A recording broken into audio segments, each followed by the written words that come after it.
ಪ್ರಿಯ ವೀಕ್ಷಕರೇ ನಮಸ್ಕಾರ. ನಮ್ಮ ಹಳ್ಳಿ ಸುದ್ದಿ ಚಾನಲ್ಗೆ ಸ್ವಾಗತ.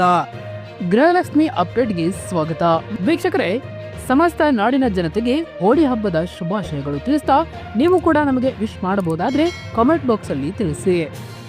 ಗೃಹಲಕ್ಷ್ಮಿ ಯೋಜನೆಯ 17ನೇ ಕಂತಿನ ಹಣ ಜಮಾ ಆಗ್ತಾ ಇದೆಯಾ ಎಂಬ ಪ್ರಶ್ನೆ ಎಲ್ಲರಲ್ಲೂ ಕಾಡ್ತಾ ಇದೆ. ಹೌದು, ಎಲ್ಲರಿಗೂ ಕೂಡ ನಿನ್ನೆ ಹಣ ಜಮಾ ಆಗಿದೆ, ಮೊನ್ನೆ ಕೂಡ ಜಮಾ ಆಗಿದೆ, ಇವತ್ತು ಕೂಡ ಜಮಾ ಆಗಬಹುದು. ಇದು ಯಾವ ಕಂತಿನ ಹಣ ಅಂದ್ರೆ ಗೃಹಲಕ್ಷ್ಮಿ ಯೋಜನೆಯ 17ನೇ ಕಂತಿನ ಹಣ ಇದಾಗಿದೆ.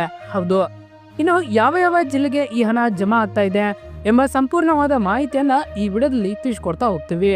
ಅದಕ್ಕೂ ಮುನ್ನ ನೀವು ನಮ್ಮ ಚಾನಲ್ ಅನ್ನ ಸಬ್ಸ್ಕ್ರೈಬ್ ಆಗಿಲ್ಲ ಅಂತಂದ್ರೆ ಈ ಕೂಡಲೇ ಸಬ್ಸ್ಕ್ರೈಬ್ ಆಗಿ, ಹಾಗೆ ಬೆಲ್ ಐಕಾನ್ ಕ್ಲಿಕ್ ಮಾಡಿ ಆಲ್ ಅಂತ ಸೆಲೆಕ್ಟ್ ಮಾಡಿ. ಹಾಗೆ ನಿಮ್ಮ ಖಾತೆಗೆ ಎಷ್ಟು ಕಂತುಗಳು ಜಮಾ ಆಗಿದೆ ಎಂಬುದನ್ನ ನಮ್ಮ ಕಾಮೆಂಟ್ ಬಾಕ್ಸ್ ಅಲ್ಲಿ ತಿಳಿಸಿ. ಗೃಹಲಕ್ಷ್ಮಿ ಯೋಜನೆ ಹಣ ಸಾಕಷ್ಟು ಗೊಂದಲ ಆದ್ಮೇಲೆ ನಿಮ್ಮ ಖಾತೆಗೆ ಹಣ ಬಂದಿದೆ. ಹೌದು, ಸಾಕಷ್ಟು ದಿನದಿಂದ 16 ಮತ್ತು 17ನೇ ಕಂತು ಜಮಾ ಆಗಿರ್ಲಿಲ್ಲ. ಈಗ ಎಲ್ಲಾ ಗೊಂದಲ ಆದ ಮೇಲೆ ಗೃಹಲಕ್ಷ್ಮಿ ಹಣ ಜಮಾ ಆಗಿದೆ. ಹೌದು, ಸಚಿವರಾದಂತ ಲಕ್ಷ್ಮೀ ಹೆಬ್ಬಾಳ್ಕರ್ ಅವರು ಹೇಳಿರುವ ಹಾಗೆ 17ನೇ ಕಂತಿನ ಹಣವನ್ನ ಇದೇ ತಿಂಗಳು ಬಿಡುಗಡೆ ಮಾಡಲಿದ್ದೇವೆ ಎಂದು ಲಕ್ಷ್ಮೀ ಹೆಬ್ಬಾಳ್ಕರ್ ಅವರು ಭರವಸೆಯನ್ನ ನೀಡಿದ್ದರು.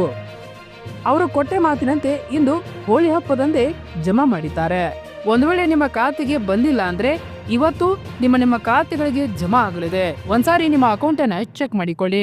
ಇನ್ನು ಯಾವ ಜಿಲ್ಲೆಗೆ ಹಣ ಜಮಾ ಆಗಲಿದೆ ಎಂದು ನೋಡೋದಾದ್ರೆ ಇದೇ ಜಿಲ್ಲೆ ಅಂತ ಏನಿಲ್ಲ, ಕರ್ನಾಟಕದಲ್ಲಿರುವ 31 ಜಿಲ್ಲೆಗೂ ಕೂಡ ಈ ಹಣ ಜಮಾ ಆಗಲಿದೆ. ಇನ್ನು 18ನೇ ಕಂತಿನ ಹಣ ಇದೇ ತಿಂಗಳು ಅಂತ್ಯದ ವೇಳೆಗೆ ಜಮಾ ಆಗಲಿದೆ ಎಂದು ಅವರು ಹೇಳಿದ್ದಾರೆ. ಅದರ ಬಗ್ಗೆ ಕೂಡ ನಾವು ಮುಂದಿನ ವಿಡಿಯೋದಲ್ಲಿ ನಿಮಗೆ ತಿಳಿಸ್ಕೊಡ್ತಾ ಹೋಗ್ತೀವಿ. ಇನ್ನು 17ನೇ ಕಂತು ಜಮಾ ಆಗಿದೆ.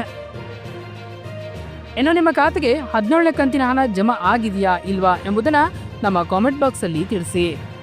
ಹಾಗೆ ನೀವು ನಮ್ಮ ಚಾನಲ್ ಅನ್ನ ಸಬ್ಸ್ಕ್ರೈಬ್ ಆಗಿಲ್ಲ ಅಂತಂದ್ರೆ ಈ ಕೂಡಲೇ ಸಬ್ಸ್ಕ್ರೈಬ್ ಆಗಿ. ಧನ್ಯವಾದಗಳು. ಇದೇ ರೀತಿ ಹೆಚ್ಚಿನ ಮಾಹಿತಿಗಾಗಿ ನಮ್ಮ ವಿಡಿಯೋನ ಲೈಕ್ ಮಾಡಿ.